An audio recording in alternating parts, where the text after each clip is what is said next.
Hey, this is Dead Gamer. I am doing a quick little video for those of you interested in the Zone Mortalis stuff. I just got my stuff this weekend, picked it up on Friday evening. I just haven't had a chance to put it together. So I've been putting some things together, and I got the board pieces, these little guys, so I wanted to kind of go over that. And if anyone had any curiosities, I wanted to just kind of show off some of the stuff because I found some interesting things out as I was putting these together and just kind of playing with this board. First of all, I'm sure if you're interested in picking these up, they're pretty sweet. They're super thin. They're probably about a little bit thinner than they're about as thin as a base, as a regular standard figure base. They're about the same thickness right there. So I'll try to do this. Yeah, this is going to be a disaster. There we go. Totally just doing this by the seat of my pants. So they're about as thick as a base. The other cool thing about them, well, I mean, they're cool in general.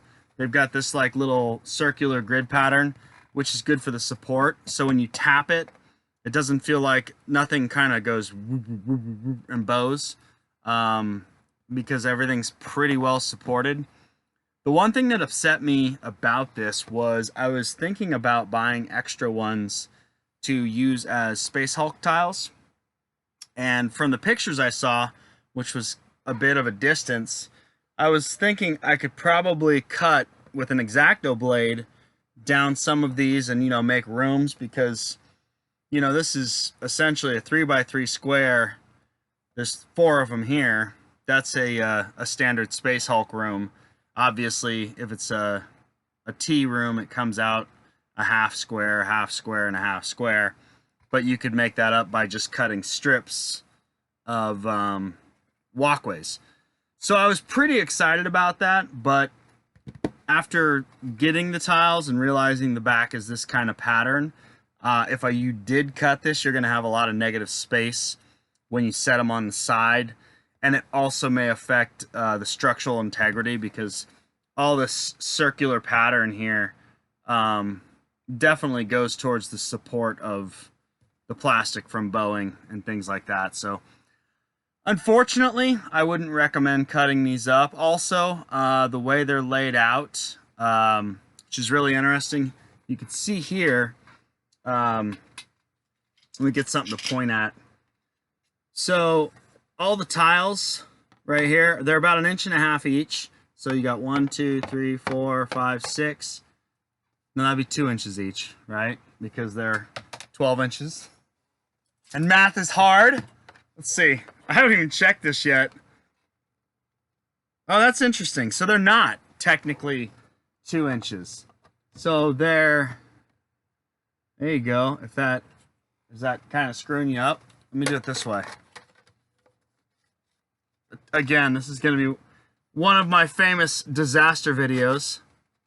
So yeah, the 2-inch mark is actually a little further over. But one thing I noticed is they put in these little venti chingadoodads right here, and that compensates for the full 2 inches. So some of these tiles are a little smaller, other tiles are a little bigger. And another thing to mention is all 4 of these are the same. So you get 4 of the identical pieces in the set, which is fine. And another thing, this is kind of why I wanted to make this video for people, is that it's not as modular as I thought it would be. So if you look at the board, and I hope the video's coming out because I keep putting this thing in front of my mouth and pulling it away. But I don't even know where the microphone is on this computer, so so best of luck to us all. If you look at the board, you would think that you could kind of put all of this stuff these are the, oh, I should probably talk about that too. So I also, from the set, I built a corner piece, or the center piece, which is like the 4-way where you put the pieces together. And then I built a long wall, or 2 wide wall, and a short wall. And these are basically all the pieces you're going to get in the set. You're going to get duplicates of this, and duplicates of this. But these are the 3 main components. I haven't done the scaffolding or the flooring because that doesn't really interact with this board. It's mainly these 3 pieces. You could also notice on the bottom, there's a different design pattern.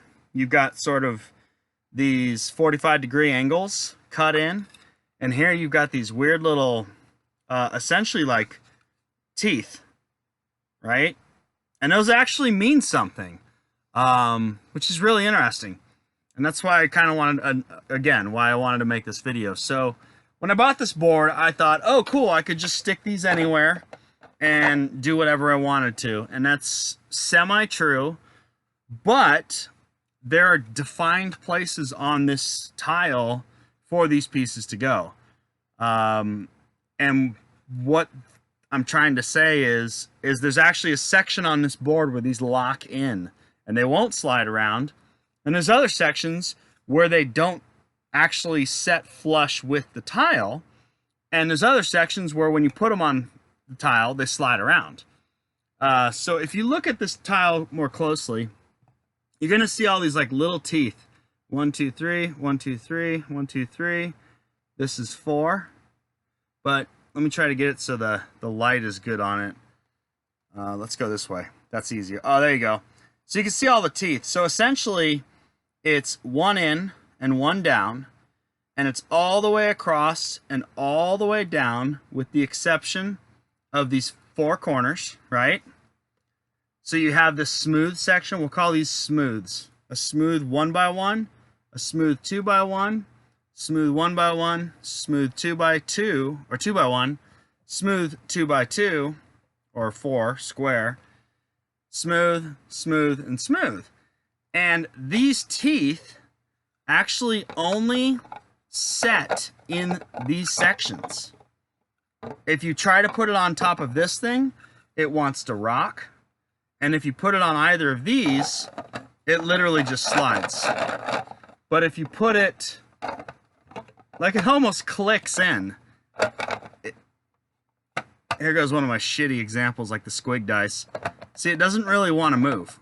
Unless I pull it away from the thing, because then it wants to move. But here, there's like no resistance. Now you can hear it just kind of click in. So that was cool and also kind of disappointing. I wish that they made the board where, you know, I could play with these pieces in a little more of a, you know, and I get that if I want to block line of sight here, I should just put one of these guys on. And that's where I was going to go next. Should probably talk about that. So these 4 circles are basically the home of this weird 4-way, 2-way joint junction-y thing. So, and this thing actually like clicks in. That tripped me out. Like, right? This wouldn't do that, but this actually does. And it probably does to a degree. Let's see. Oh, shit. Look at that. Yeah. So that's trippy. So this little guy right here hits all 4 of these little circular chingadoodads right there. This thing, however, does not clip in. It just sits on. But those little teeth keep it from, like, someone bumps the table, it's not going to just slide the terrain. It will slide on these parts that aren't toothed, I guess is what I'm trying to say. So, I don't know. I just thought, I made a video a couple days ago about Warhammer Old World, and I got reinvigorated by my awesome subscribers and people that just dropped comments. So I was like, you know what?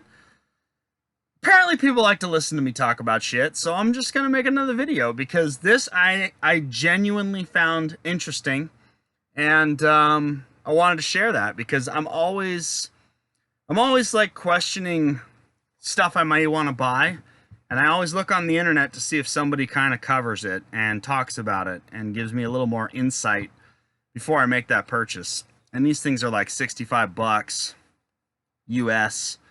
And this set this Necromunda set was almost 300, which was crazy, but it's pretty awesome. I'm not gonna lie, it's a pretty awesome set. And once you see all this stuff, like I just put together one of those centers and one of these little walls, and I'm already just super like, oh, this is gonna be dope. I mean, it's worth 350 bucks. I hate saying that because it's just tiny little plastic, but yeah, if you have the means, by all means, do it. And if you don't, and you're younger, well, shit, there's always Santa Claus, right? Or Kris Kringle, or whatever you want to call him. The dude in the red suit who comes around. So you may get a chance to do that.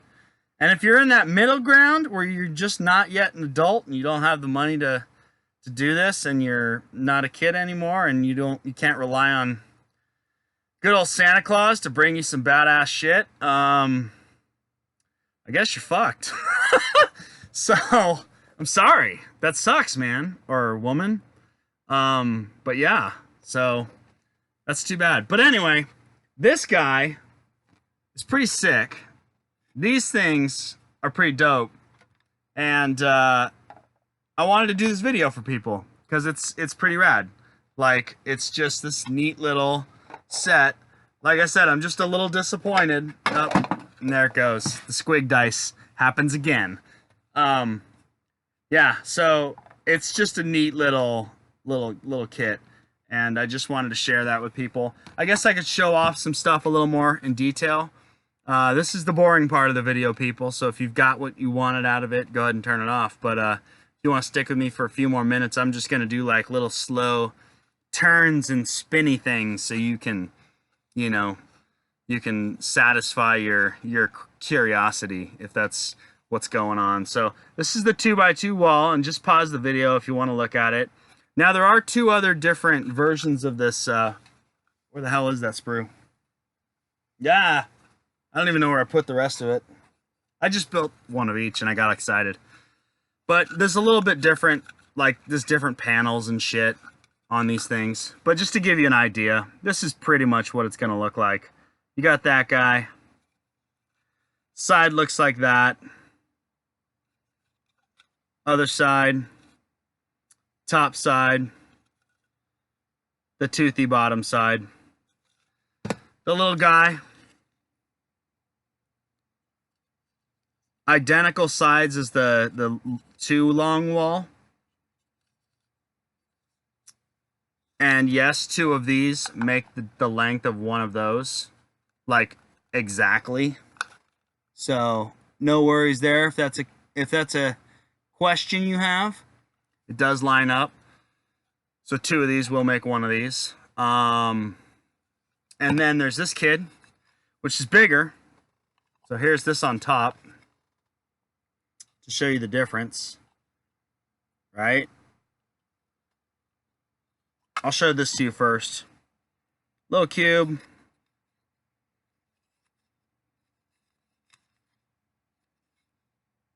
Right? Good stuff. I don't know what to say right now to you. I'm just gonna do this. So you throw that on there. That's about where it measures up. Almost to this like line right here, where it turns into a 45-degree angle. I wonder if that's exactly what it is. Let's see. Yeah, just about. It's a little shy of it. You can see. Yeah, right there. It's a little shy. My finger's flush on it right now. Or was flush on it. So this is a little bigger. But yeah, that's it. I'll do a quick little Star Wars slow pan on this kid. You're gonna check all that out. I gotta kind of like look at the video too while I do this.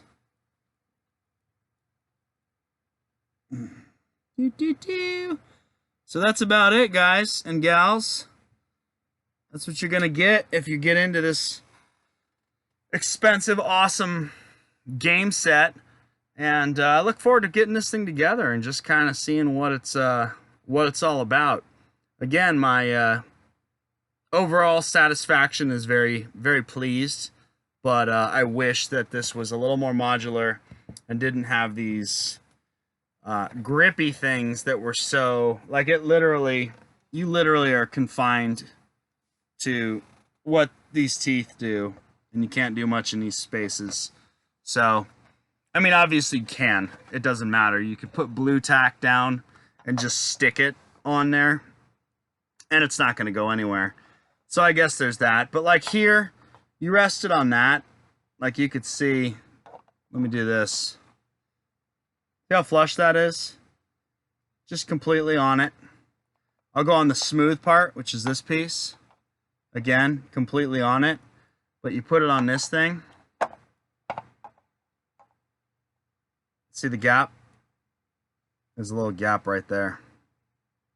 So, which is unfortunate, but it's there. And it'll rock. Like if you put it on the edge, it's going to want to ding, ding, ding, ding, ding, ding, ding. So it just kind of wants to do that. So that's it, guys. Hope you enjoyed this video. Hope you found it helpful. And again, thank you guys for commenting and doing all that stuff that you do. It just kind of, the last video, it was super awesome to hear from some of the people that I haven't heard from in a minute. And it made me feel appreciated. And it made me feel like, hey, I'm not just doing these videos for no damn reason. I'm doing them because somebody likes to listen to me, which is pretty dope. So hopefully those people are also watching this, because even though this is Necromunda and it's not fantasy, maybe they're into it. But maybe I'll grab some of the 40Kers that are only interested in these videos, and they're like, hey, dude, you haven't done a video in a long time. They're like, yeah, I'm just kind of on both sides, you know? I jump around.